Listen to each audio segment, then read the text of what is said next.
Styrmir, hvernig er að vera komin aftur á gólfið með íslenska landsliðinu? Hvernig er tilfinningin núna bara fyrir geggjað stórmót sem er framöndan?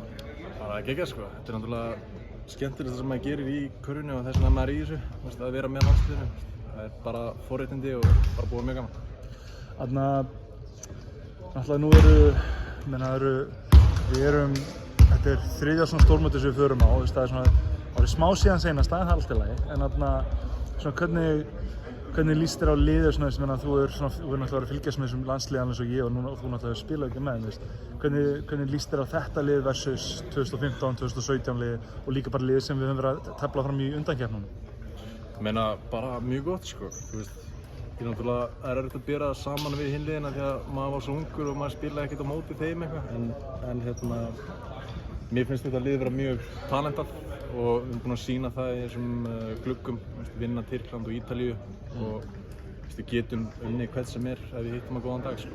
Algjörlega.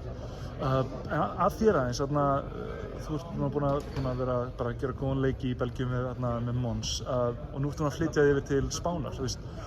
Það voru örugglega liðin á Íslandi að reyna að fá þig til sín, hvað velti í hlassinu, af hverju ákvaðst að halda þig til Spánar?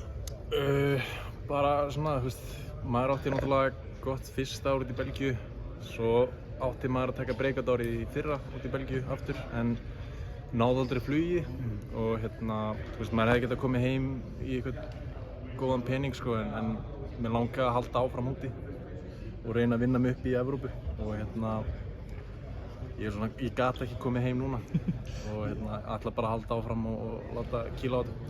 Ég held að persónulega þetta er bara verið góð ákvörðun og ég sé þig vaksa undanfarið 2 ár bara innan landsliðsins þegar maður sér þig, maður sér ekki náttúrulega ekkert marga leiki frá Belgíu en ég sé að þú ert orðinn betri leikmaður og ég var það ekki bara hluta af þessu, haldar maður að vaksa sem leikmaður úti og svo kannski seinna meir kemur bara heim. Jú, klárlega sko og maður hefur þetta alltaf í bakhöndinni að koma heim og á meðan maður getur spilað úti þá ætla ég bara að spila úti. Gekkja mig. Eftir ekki annars, eitthvað svona sérstakt lið sem þú ert að hlakka til að mæta? Luka Doncic eða eitthvað svoleiðis? Nei, ekki, maður er ekkert búinn að pæla í því. Jú, reynda belgarnir, það væri gaman að spila með þeim. Já, auðvitað. Sjúkraþjálfarinn hjá Belgíu var sjúkraþjálfarinn minn alltaf vetur. Við erum búin að vera að grínast með það lengi núna, hver ætlar að vinna þennan leik. Alls konar veðmál í gangi, þannig að það verður gaman að sjá hvernig sá leikurinn. Alltaf, gekkja maður, takk fyrir þetta.